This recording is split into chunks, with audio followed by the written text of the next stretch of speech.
স্কুলে বিক্ষোভ, অভিভাবকদের শিক্ষকদের ঘেরাও করে চলল প্রতিবাদ। স্কুলে লক্ষ লক্ষ টাকা আর্থিক অনিয়মের প্রতিবাদ করাতে শিক্ষক ধীরজ কুমার মণ্ডলকে শাস্তি। শিক্ষককে বহিষ্কার করেছে স্কুল কর্তৃপক্ষ। বহিষ্কারের প্রতিবাদে সরব হয়েছেন এবার অভিভাবকরা। দোষীদের কঠোর শাস্তির দাবি করছেন অভিভাবকরা। পরিস্থিতি নিয়ন্ত্রণে আনতে স্কুলে যায় পুলিশ এবং আধা সেনা।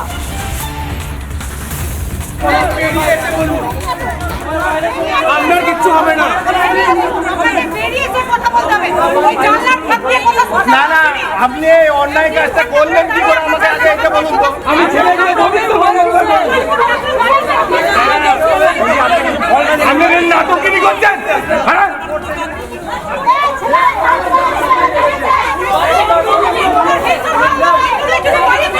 ছেলেগুলো ভবিষ্যৎ ফালতু লোক একটা।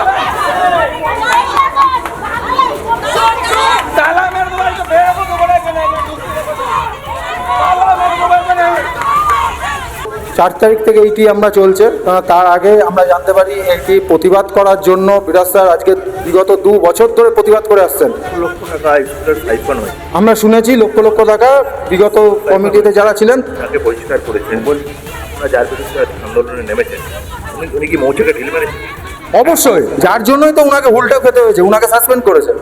হুলটা ফোটানোর আজকে আমাদের হেড স্যার বলছেন যে আমি জানি না, আমি একা নয়, 30 জন মাস্টার ছিলেন। অথচ সেই মাস্টারদের মুখ দেখে তো আমরা বুঝতে পারি তারা মন থেকে কেউ করেননি এটা তার